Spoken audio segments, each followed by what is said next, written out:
नमस्कार शेतकरी मित्रांनो, मी आपला हवामान अभ्यासक अभिषेक खिरडे. तर शेतकरी मित्रांनो, आपण बरेच दिवसापासून अंदाज दिलेला नाही आणि त्याची आवश्यकता वाटली नाही. कारण की काय होतं शेतकरी मित्रांनो, जर वातावरणामध्ये काही बदल झाला आपण तेव्हाच अंदाज देतो, विनाकारण अंदाजही देत नसतो. तर शेतकरी मित्रांनो, आपणास एक सांगू इच्छितो की अंदाजांची मेसेज यायला लागलेत की पुढच्या आठवड्यामध्ये पावसाचे जे वातावरण आहे ते होणार आहे राज्यामध्ये. तर शेतकरी मित्रांनो, त्याबद्दल आपण एक अंदाज देऊया आणि पुढील 2026चा अंदाज सुद्धा एक शॉर्टमध्ये देऊया. नेमकं परिस्थिती कशी राहील, कारण की बरेच जण, काही जण दुष्काळ सांगताय तर काही जण चांगला पाऊस सांगताय. तर नेमकं शेतकऱ्यांमध्ये एक संभ्रमाचं वातावरण तयार झालेलं आहे, त्यावर पण आपण पुढे बोलणार आहोत. तर तुर्तास शेतकरी मित्रांनो, आपण सध्याचा अंदाज बघूया. तर शेतकरी मित्रांनो, आपण बघू शकता GFS मॉडेलनुसार जर बघितलं तर शेतकरी मित्रांनो, कुठेही राज्यामध्ये पावसाचं अनुकूल असं वातावरण मॉडेल हे दाखवत नाही आहे. पण काय होतं शेतकरी मित्रांनो, बघा 1 तारखेला काय होतंय की साधारण 31 तारखेला जो एक WD येतोय, प्रखर WD येतोय, त्याचा जर मार्ग बघितला तर तो उत्तरेकडनं जातोय, पण त्याचे अंश थोडेफार अरबी समुद्राकडे येताना आपणास दिसत आहेत. आणि इथे एक बंगालच्या उपसागरामध्ये एक सर्क्युलेशन, कमी दाबाची स्थिती एक तयार झाली कारणामुळं हे जे WDचे जे काही अंश आहे ते अरबी समुद्रामार्गे दक्षिणेकडे येतोय. तर या अरबी समुद्रात आलेल्या जे ढगाळ वातावरण जे आहे ते अरबी समुद्राचं जो वातावरण आहे ते साधारण बघा नंदुरबार, धुळे आणि नाशिकचा जो उत्तरी भाग आहे या भागांना किंचित असं पावसाचं हलकंसं वातावरण आपणास बघायला मिळणार आहे 1 जानेवारी आणि 2 जानेवारी. तर शेतकरी मित्रांनो, बाकी जर राज्याचा जर विचार केला तर संपूर्णतः म्हणजे ढगाळ परिस्थिती राहणार आहे आणि बाकी भागांना पावसाचं अनुकूल असं कुठलंही वातावरण राहणार नाही. फक्त काळजी करण्याचं वातावरण बघा फक्त नंदुरबार, धुळे आणि नाशिक जिल्हे या 3 विभागाला दिसत आहे आणि तेही पण मला असं वाटतंय की वेळेपर्यंत ते पण निवडणार आहे शेतकरी मित्रांनो. तर शेतकरी मित्रांनो, बाकी राज्यामध्ये बघा संपूर्ण जानेवारी जर बघितलं आपण तर पावसास अनुकूल असं कुठलंही वातावरण नाही. आणि आपण बघा आपला सर्वात प्रथम या राज्यामध्ये आपण गारपिटीचा जो अंदाज दिलेला होता साधारण 14 ऑक्टोबर या तारखेला दिलेला होता की आपण तेव्हाच सांगितलेलं होतं की 2026 मध्ये फेब्रुवारीपर्यंत महिन्यामध्ये विदर्भात थोडंसं वातावरण हे खराब होऊ शकतं आणि एप्रिल महिन्यामध्ये आपण उत्तर महाराष्ट्र, मध्य महाराष्ट्र हे या भागांकरिता काळजी करण्याचं वातावरण सांगितलं होतं. तर शेतकरी मित्रांनो, अजूनही मी त्या अंदाजावर आपल्या ठाम आहे आणि आपण यावर्षी सांगितलं सुद्धा होतं की सुरुवातीलाच सांगितलेलं होतं आपण ऑक्टोबरमध्ये की अवकाळी जे पाऊस आहे ते फार कमी राहतील. आणि आपण सध्या आपण बघताय शेतकरी मित्रांनो, आपले सर्व जे अंदाज आहे ते आतापर्यंत झालेले आहेत. तर शेतकरी मित्रांनो, आता आपण वळूया नेमकं आपल्या पुढील अंदाजाकडे. नेमकं 2026ची परिस्थिती कशी राहील, एल निनोचं सावट, ला निनाचं सावट किंवा IODचं सावट हे संपूर्णतः आपण डिटेलमध्ये बघणार आहोत. तर शेतकरी मित्रांनो, आपण संपूर्ण अंदाज हा बघावा. आणि बघा बरेच जण काय करताय की प्रसिद्धीसाठी विनाकारण रोज किंवा दर 2 दिवसांनी काही अंदाज देतात. तर त्यांना मी एकच सांगू इच्छितो की आपण अंदाज देता हे मान्य आहे, पण आपल्यामुळं काय होतं की शेतकरी मित्र जो आहे तो संभ्रमात पडतो. तो प्लीज असं काही करू नका. जर आपण काही पैशासाठी करत असाल तर असं करू नका. कारण की काय होतं की आपल्यामुळं शेतकरी हा गोंधळला जातो आणि त्यांना काय करावं कळत नाही. कारण की काय होतं, बऱ्याच जणांना पुढील पिकांचं नियोजन करायचं असतं तर ते गोंधळून जातात. तर शेतकरी मित्रांनो, नासाच्या जिओ स्टेशनरी या सॅटेलाइट उपग्रहाचं हे जे चित्र आहे ते फेब्रुवारी महिन्याचं चित्र आहे. आणि आता जे डिसेंबरच्या लेटेस्ट इनिशियल कंडिशननुसार जर आपण बघताय तर त्यांनी सुद्धा फेब्रुवारीमध्ये इथे विदर्भाकडे वातावरण जे आहे ते खराब सांगितलेलं आहे, दाखवलेलं आहे. तर नक्कीच शेतकरी मित्रांनो, यात काही बदल झाला तर आपणास त्यावेळेस कळवण्यात येईल. पण अजूनही मी जो ऑक्टोबरमध्ये जो अंदाज दिलेला होता त्या अंदाजावर अजूनही ठाम आहे आणि बरेचसे मॉडेल जे आहेत ते दाखवत आहे की फेब्रुवारीमध्ये राज्यात वातावरण खराब होणार आहे. तर शेतकरी मित्रांनो, आपण बघू शकता स्क्रीनवर विविध मॉडेल जे असतात त्यांनी आपली एक भूमिका स्पष्ट केलेली आहे. तर एक हाय टर्साईल पर्सेंटेजमध्ये फॉरकास्ट प्रोबॅबिलिटी त्यांनी दाखवलेली आहे. नेमकं पुढील वर्षी कसं राहणार आहे आणि सध्याची परिस्थिती काय. तर बघा याचा आपल्या भारतीय हवामान विभागावर कसा परिणाम होणार आहे, तर भारतीय हवामानावर याचा संभाव्य परिणाम कसा आहे आपण ते थोडक्यात जाणून या. तर बघा सध्याचा जो हिवाळा आहे तो 2025च्या अखेरीस आलेला आहे आणि 2026च्या सुरुवातीला आपण सांगितलेलं होतं की त्याचा ला निनाचा थोडासा फार परिणाम आपणास फेब्रुवारी-मार्चपर्यंत आपणास जाणवणार आहे. तर शेतकरी मित्रांनो बघा, जर ला निनाची जी सौम्य स्थिती आहे ती जर टिकून राहिली तर उत्तर भारताच्या काही भागात सामान्यापेक्षा अधिक थंडी राहण्याची शक्यता असते आणि यामुळे थंडीच्या लाटा ज्या आहेत त्या आपल्या वारंवारता आणि कालावधी वाढवू शकल्यामुळं आपल्याला त्याचा परिणाम हा थेट जाणवत असतो. तर जर नैऋत्य मान्सूनचे जर विचार केला शेतकरी मित्रांनो तर बघा यामध्ये आपण बघू शकता साधारण बघा यांनी जून ते सप्टेंबर 2026 एन्सो जो आहे तो न्यूट्रल दाखवलेला आहे. आणि साधारण बघा जर न्यूट्रल जर असला तर आपल्याला त्याचा बराचसा फायदा होतो. मान्सून सुरू होण्यापूर्वी काय होतं की हवामान न्यूट्रल जर असलं सामान्य स्थितीत बदलणे हे भारतीय मान्सूनसाठी एक चांगले मानले जाते. कारण काय होतं की त्यामुळे एल निनोचा जो पाऊस आहे तो कमी करण्याचा विपरीत परिणाम हा कमी होत असतो.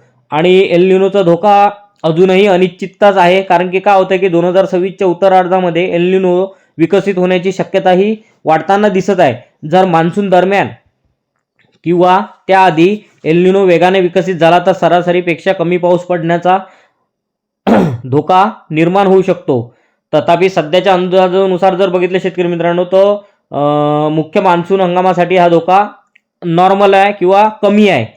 आणि आपण बघूया आपल्या भारताचा जो आयओडी असतो त्याचा नेमका परिणाम कसा होईल. तर बघा पॉझिटिव्ह आयओडी पश्चिम हिंद महासागरामध्ये अधिक उष्णता असल्यास तयार होतो आणि ते मान्सूनसाठी आपल्या अनुकूल असतात. यामुळे काय होतं की पाऊस वाढण्यास मदत होते. आणि जर उशिरा विकसित झालेल्या एल निनोच्या नकारात्मक परिणामावर या आपल्या पॉझिटिव्ह आयओडीमुळे एक प्रकारे आपण मात करू शकतो शेतकरी मित्रांनो.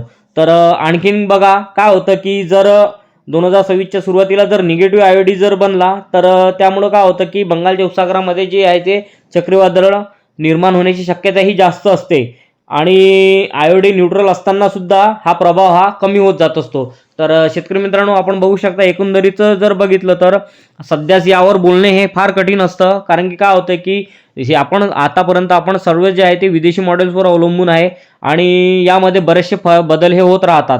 यांनी जर बघितलं तर आपण बघू शकता साधारण 2027 पर्यंत त्यांनी हाय पर्सेंटेजमध्ये त्यांनी एल निनोज दाखवलेला आहे. पण शेतकरी मित्रांनो असं घडत नसतं. आपल्याला आपल्या भारतीय हवामानावर नुसते एल निनो आणि ला निनाचा परिणाम नाही होत तर आपल्याकडे बघा MJO मॅडन जुलियन ओसेशन आयओडी हे सुद्धा चांगला पाऊस घेऊन येत असतात. जशी आपण यावर्षी परिस्थिती बघितली बघा आयओडी न्यूट्रल असताना सुद्धा चांगला पाऊस झालेला होता आणि ला निना पण नव्हता आणि एल निनो पण नव्हता. न्यूट्रल कंडिशन असून सुद्धा भरपूर असा जास्त पाऊस झालेला आपण बघितलेला आहे शेतकरी मित्रांनो. तर शेतकरी मित्रांनो घाबरण्याचं कुठलंही कारण नाही आहे.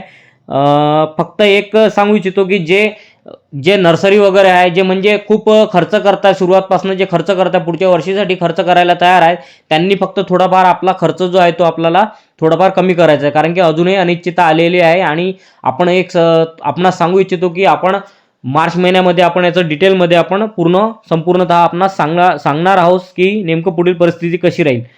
तर तुर्तासा अंदाज लक्षात घ्यावा. तर शेतकरी मित्रांनो आपण मल्टी मॉडेल एन्सेम्बल जे असतात ज्यामध्ये बघा कॅन ESMS 5 जेम NCRA NCR NASA geostationary ऑर्बिटचं जो मॉडेल्स आहे तसेच CFS मॉडेल आहे. या संपूर्ण मॉडेल्सचे जे आपल्यासमोर एक चित्र मांडलेलं आहे आणि त्यांनी बघा सांगितलेलं आहे की नेमकं मे महिन्यानंतर थोडं वातावरणामध्ये किंवा याच्या ट्रेंडमध्ये एल निनोच्या ट्रेंडमध्ये थोडं वातावरण हे जे आहे ते संकेत दिसत आहे. तर बघा हे सर्व आहे जे जागतिक हवामान बदलाचे मूल्यांकन आहे आणि आपण ते थोडक्यात आपणास सांगणार आहोत. तर बघा आता काय होतंय की सध्या कमकुवत ला निना टप्पा आहे आणि तो आता लगेच म्हणजे फेब्रुवारी शेवटपर्यंत तो संपुष्टात येणार आहे. 2026च्या मध्यापर्यंत किंवा उत्तरार्धापर्यंत एल निनो विकसित होण्याची दाट शक्यता निर्माण झालेली आहे. आणि हा जो महासागरातील बदल आहे आणि विविध हवामान मॉडेलच्या आधारे आपण 18 महिन्याच्या जागतिक हवामानाचा अंदाज मांडत असतो. त्यानुसार बघा आपणास ही परिस्थिती दिसत आहे की सध्या मुख्य निनो 3.4 समुद्राच्या पृष्ठभागाचे तापमान जे आहे ते सरासरीपेक्षा -0.5 डिग्री सेल्सिअस ते -0.9 डिग्री सेल्सिअसच्या दरम्यान नोंदवले गेलेले आहे. आणि ही सध्याची स्थिती जी आहे ती ला निना ॲडव्हायझरीला पुष्टी देते म्हणजे जिथे व्यापारी वारे अजूनही मजबूत आहेत. तर समुद्राच्या पृष्ठभागाचे तापमान आणि निर्देशांक हे बऱ्यापैकी मांडण्याचं जे काम आहे ते जागतिक हवामान संस्था ह्या करत आलेल्या आहेत. तर शेतकरी मित्रांनो बघा आता सध्याचं जर लेटेस्टमध्ये जर बघितलं तर 21 डिसेंबर 2025 पर्यंत जो निर्देशांक होता तो -0.91 डिग्री सेल्सिअस नोंदवला गेला असून तो महासागर आणि वातावरण यांच्यातील सक्रिय संबंध दर्शवतो.